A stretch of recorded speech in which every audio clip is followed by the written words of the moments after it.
የተቀናጀ የተፈጥሮ ሀብት ልማትና ጥበቃ ስራዎች የህብረተሰቡ ባህል ሆኖ በየዓመቱ በነቃ የህብረተሰቡ ተሳትፎ የሚተገበር ስራ ነው። በሀዲያ ዞን ምስራቅ ባዶዋቸው ወረዳ ነዋሪ የሆኑት አርሶ አደር ጴጥሮስ ጉዳና ይህንኑ ተግባር በጉጉት ሲጠብቁት ቆይተው የስራ መሳሪያቸውን ይዘው ወደ ቦታው አቅንተዋል። ስለ ተፈሳሽ እኛ ምንም አናውቅ ነበር። ከሰራን በኋላ ብዙ ጥቅም አግኝተናል። ድንጋይ ሰብረን ነው ሳር ያበቀለነው። ብዙ ምርት አብቅለናል።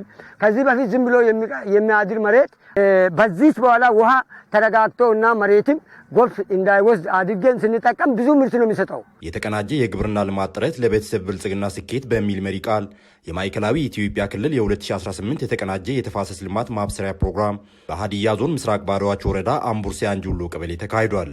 ክልላዊ የተፋሰስ ልማት መርሃ ግብሩን ያስጀመሩት የማዕከላዊ ኢትዮጵያ ክልል ርዕሰ መስተዳድር ዶክተር እንዳሻው ጣሰው ህብረተሰቡ ተግባሩን በባለቤትነት አጠናክሮ እንዲቀጥል አሳስበዋል። በመጪው 3 ወር 4 ወር ተጠናክራችሁ እንድትሰሩ ነው። ሰማዩም ይመስለኛል በዚህ 3 ቀን 4 ቀን። ስለዚህ ጠንክራችሁ ስሩ። አካባቢያችሁን በደንብ ለውጡ። መንግስት ከናንተ ጋር ነው ያለው። በሚሰሩ ስራዎች በሙሉ እናግዛችኋለን፣ እንደግፋለን። ልጆቻችሁን፣ ወጣቶችን፣ ሽማግሌዎችን፣ እናቶችን አስተባብራችሁ እንድትሰሩ መልእክት አስተላልፋለሁ። በክልሉ ግብርናን ለማዘመን መፍጠንና መፍጠርን መነሻ ያደረጉ አዳዲስ የግብርና ኢኒሼቲቮች ተግባራዊ በማድረግ ዘርፈ ብዙ ውጤቶች ተገኝተዋል ያሉት በምክትል ርዕሰ መስተዳድር ማዕረግ የገጠር ክላስተር አስተባባሪና የማዕከላዊ ኢትዮጵያ ክልል ግብርና ቢሮ ኃላፊ አቶ ኡስማን ሱሩር በክልሉ የቴክኖሎጂ አጠቃቀም ባህል ማደግ፣ አዳዲስ የግብርና ምርቶችን ማላመድ፣ ተጨማሪ የምርት ወቅትን መፍጠር ከሜካናይዜሽንና ኩታ ገጠም ጋር ተያይዞ ምርታማነት ማደጉን ተናግረዋል። በተፋሰስ ልማትም ውጤታማ ተግባራት መከናወናቸውን ጠቅሰዋል።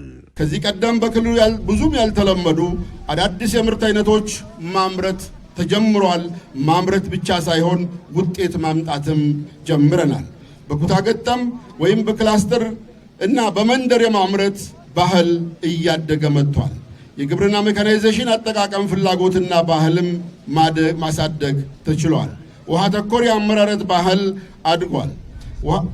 ምርታማነት እያደገ መጥቷል። የምርት ወቅቶችም ጨምረዋል። ዓመታዊ የምርት መጠን አድገዋል።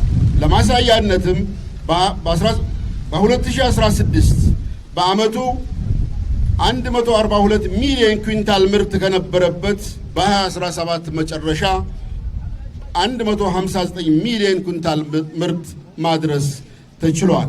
በርካታ የተጎዱ መሬቶች ለምተው ወደ ምርት ተግባር መግባት ብቻ ሳይሆን ተጨማሪ መሬቶችን ማልማት ተችሏል። በክልሉ በቀጣዮቹ 25 ቀናት በነቃ የህብረተሰቡ ተሳትፎ ተግባራዊ በሚደረገው የተፋሰስ ልማት 290 ሺህ ሄክታር በተፋሰስ ልማት እንደሚለማ አቶ ኡስማን ገልጸዋል። በክልል ደረጃ የማስጀመሪያ ችቦ የሚለኮሰው የተቀናጀ ተፋሰስ ልማት ስራ ከጥር አጋማሽ ጀምሮ በሁሉም አካባቢ ምልዓተ ህዝቡን በማሳተፍ በዝቅተኛው 25 ተከታታይ ቀናት የሚፈጸም ይሆናል። የዘንድሮ ተፋሰስ ልማት ስራ 1294 ንዑስ ተፋሰሶች ላይ ከ290 ሺህ ሄክታር በላይ የሚሸፍን ሲሆን በዚህም ከ1.9 ሚሊዮን በላይ ዜጎች ለ25 ተከታታይ ቀናት ይህን ተግባር እንደሚከውኑት ይጠበቃል። የሀዲያ ዞን ዋና አስተዳዳሪ አቶ ማቴዎስ አንዮ በበኩላቸው ባለፉት ዓመታት በተሰሩ የተፋሰስ ልማት ስራዎችን ተከትሎ ምርታማነትን በመጨመርና የኑሮ ውድነትን በመቀነስ የተገኙ ስኬቶችን በቀጣይ አጠናክሮ ማስቀጠል ይገባል ብለዋል። የበልግ ወቅት የተደራጀ የግብርና ስራዎች ህዝብን በማሳተፍ በሙሉ አቅም ሁሉም ሰው ወደ ስራ በማሰማራት ውጤታማ እንዲሆኑ በመስራት ድህነትንና ኑሮ ውድነትን የምንቀንስበት ለመቀነስም የምንረባረብበት ይሆናል። በሁሉም ስራዎች አቅምን በማሳተፍ በማረባረብ በብልጽግና ኢሳቤ መሰረት ፈጽመናል። እንዲሁም የመኸር ወቅት ስራዎችን በወቅቱና በቂ ሁሉንም ግብዓቶች በማቅረብ ውጤታማነትን እና ስኬታማነትን በስኬታማነት ጨርሰናል። ባለፉት ዓመታት በሰሯቸው የተፋሰስ ልማት ስራዎች በርካታ ጠቀሜታዎችን ማግኘታቸውን የጠቀሱት ያነጋገርናቸው የአካባቢው ነዋሪዎች በቀጣዮቹ ቀናትም ተግባሩን አጠናክረው እንደሚቀጥሉ ገልጸዋል። አሁን እንግዲህ አፈር ሀብታችን ነው።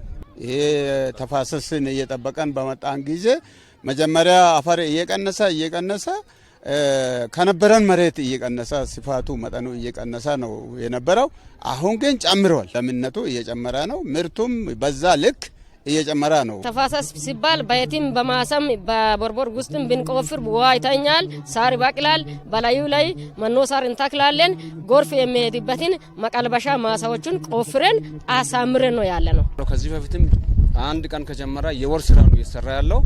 ይህንን ወር ላይ የሚሰራውን ስራ ሰው አውቆ ተረድቶ ያለበት ነው። ከዛሬም ጀምሮ እስከ መጨረሻ ለመስራት ህዝቡ ዝግጁ ነው። የምስራቅ ባዳዋቾ ወረዳ ነዋሪ የሆነው አርሶ አደር ጴጥሮስ ጉዳናም ያኔ የተቀናጀ የተፋሰስ ልማት ስራ ሲጀመር በትግል ቢሆንም አሁን ግን የተፋሰስ ልማት ስራውን ባህል በማድረግ አጠናክረው እንደሚቀጥሉ ገልጸዋል። መንግስት እኛን አሁን አስለምደዋል። ከለመዳን በኋላ መንግስትንም አንፈልግም።